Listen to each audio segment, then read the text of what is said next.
Hey, it's Vass here from Aussie RC Playground, and today I'm going to be testing out the Nero with some new shock oil. Now what I've done is I've put 6000 CST oil, this track style oil, in the rear, and I've put 5000 CST in the front. Oils on this truck have been a bit of an issue ever since I got it, so I'm just trialing it out. This is the first time I'm driving it with these oils on here. I'm going to be running it on 6S. I've got my max amps, 6000 milliamp batteries in there. Check video description for everything, including the oils and the batteries. And let's see how it goes now. Now another thing I will say is that I am running the optional 17 tooth pinion.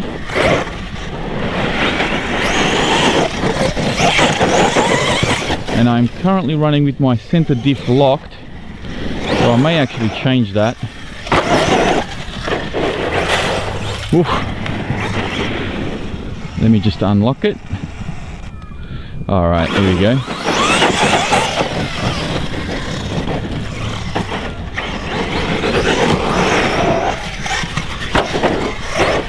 Well, the shocks definitely have a little bit more cushioning effect, but now I think I may have wound up my springs a bit too much.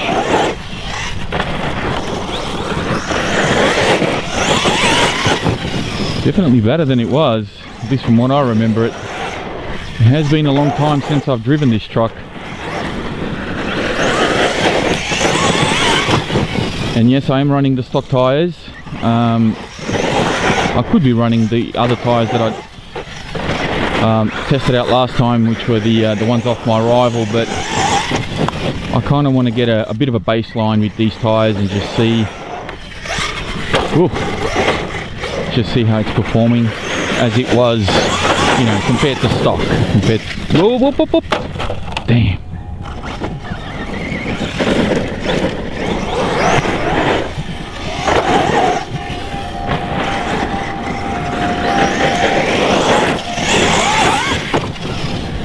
Definitely a lot of speed and a lot of power with that optional pinion.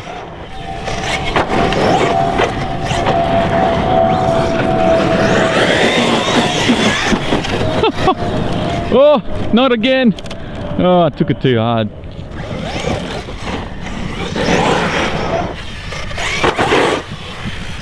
Alright, so I adjusted my suspension a little bit, and it looks like it's sagging again, but it doesn't seem to be sitting as tall.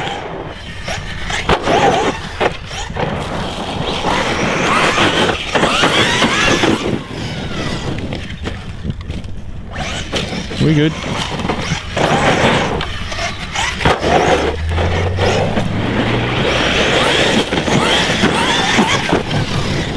Oh, does want to tip over.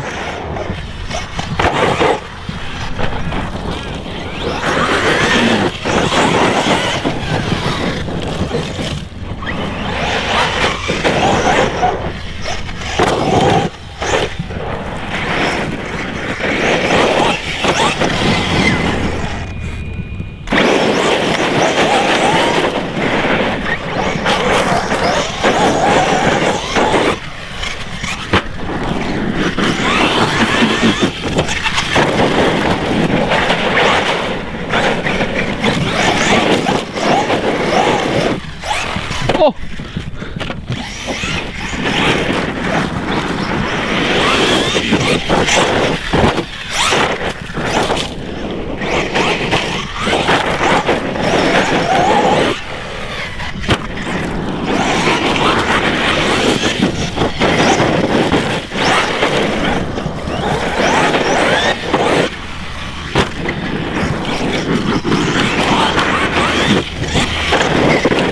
Man, this thing's way too fast with that 17 tooth pinion in there.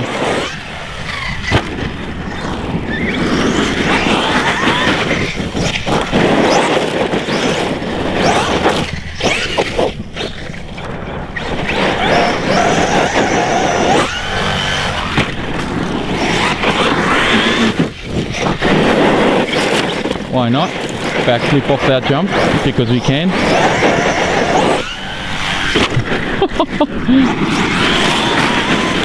Cutting it close. Oh!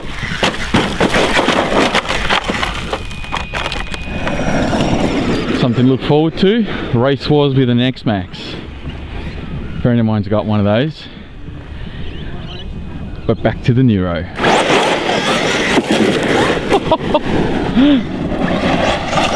There's way too much power in this thing right now. I like how it's jumping though.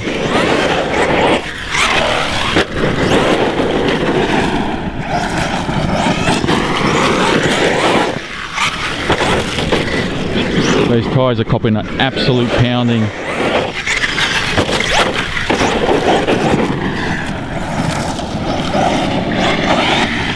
Jesus. Mind you, I'm driving this with all diffs open. Oof. I think I may have my dual rates turned down from the speed run. Let me just adjust this quickly. Yeah, I did have them turned down a bit. Yeah, it's better. Now it turns a little bit nicer.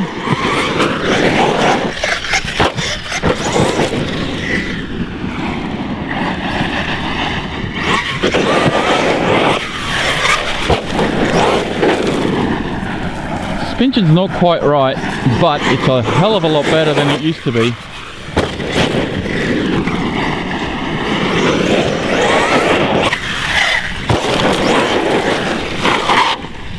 Nice. I was totally fluked it, but we can pretend I meant that.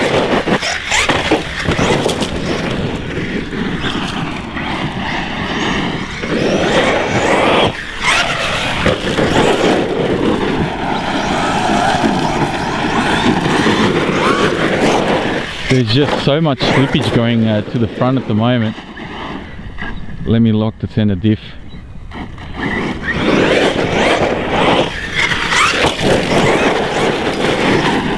It makes things a little bit more interesting.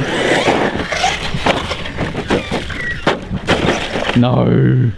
Alright. Let's go big. I'm not going to make this video super long. Again, that was totally intentional. Been practicing that move for a while.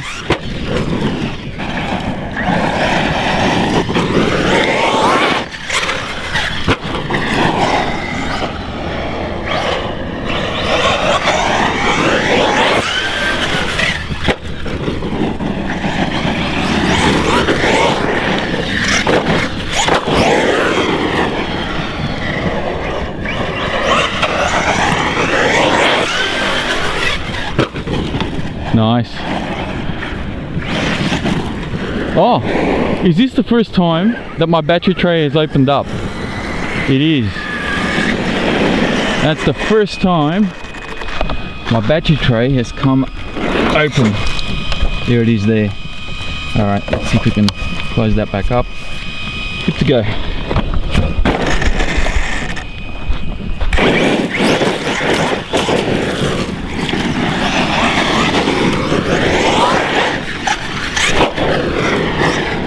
This thing's an absolute tank. It is a speed machine.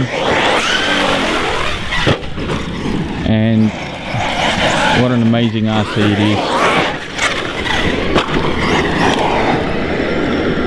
X-Max is itching to have a go at the Nero. That one's fully stock. Oh, now the other battery tray's opened up. Well, this is a first. This is the first time this has ever happened. Actually, both of them have opened up. So there you go. Somebody did say that these battery trays were going to open up eventually. And I have to say, I think they were right. A little bit disappointing. They should have made those doors to open from the top, not the bottom. Or maybe they should have made side opening doors of some sort. I don't know.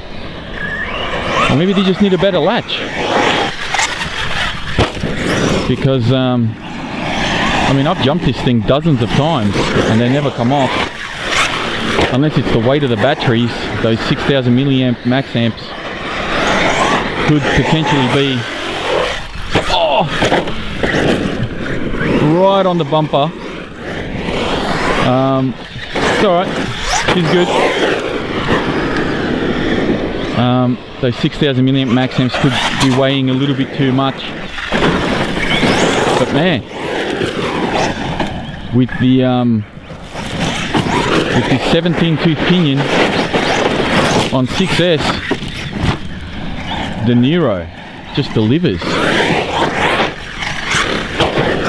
And I don't mind the new shock setup.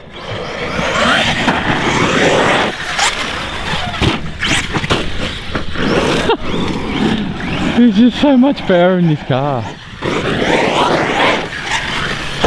Alright, one last one. Let's go big.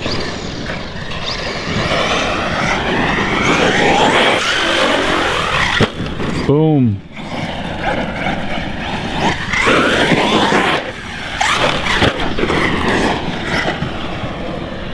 One more. Oh! I completely buggered that up. Hit the wrong button. Okay, damage report. Lost my front bumper again, but that's okay because I do have a new one coming in. Let's make sure everything's okay because that landed from way up, right on its roof. Let's make sure. Oh, okay, so this has come off, so that's okay. I can pop that. I don't know if you can see that. And pop these back in here, like so. So that's okay. Anything broken? Shock cap. There it is. First time. Shock cap popped clean off. Oil everywhere. Awesome. Well, there we have it. That is the end of this running video. And if you land upside down from about, oh, I don't know, 7 or 8 meters up, that's probably what's going to happen. At least nothing broke. Battery trays come off a couple of times, but aside from that, everything's good. Well, actually, it's not fine. Sorry to cut myself off there, but you know, when I did the crash and I had a look at the truck, it looked okay to me. I had the cage kind of popped off and I had a broken, or not a broken, I had a popped shock cap. And you know, I sort of looked the truck over and I thought, okay, yeah, it's fine, you know, it'll be okay. And that was it. That was the end of the story. And I was ready to come home, edit the video and upload it. But thankfully I didn't upload it before I started working on the truck, because as you can see, the truck here is been pulled apart somewhat. As I started repairing the truck, I actually found some more damage with it. And I think a lot of it is not just contributed to that last crash, but also contributed to the various crashes and tumbles that I've had with the truck. Some of them quite heavy, especially with some nose landings. And I think it's starting to show. You know, the truck is kind of showing a bit of fatigue in the plastics and in the aluminium, and things are starting to kind of wear out and go a bit out of place. And with a few hard landings after, how many packs have I put through this? Probably close to a dozen packs now. You know, it's really starting to show a bit of wear. And unfortunately, when I was working and just basically trying to repair that shock, I found a number of things wrong with it. First and foremost, I lost the bladder cap that goes on your shock cap. So I lost that on the field, so I've got to get a new one of those. Then I noticed that my shock rod end is also busted, so I've got to get a new one of those. And then as I kind of flipped the truck over and started to investigate a little bit more, I started finding a whole lot of other issues with it. I found that my steering skid plate is pretty much a write-off. It's got bits and chunks missing out of it where screws are supposed to be. My bulkhead, my front bulkhead is also damaged, so I've got to get a new one of those. And I've got both my twin vertical plates that are somewhat bent. One's a little bit more bent than the other, which is a bit disappointing. Now, I think a lot of that has to do with the fact that although it's braced very nicely in the middle, there's no bracing in the front.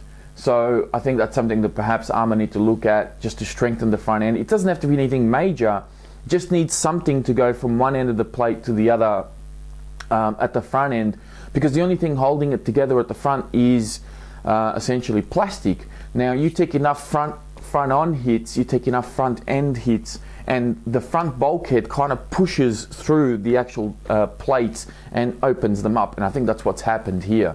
That's my theory. I'm not saying that that's exactly what's happened, but that's my theory.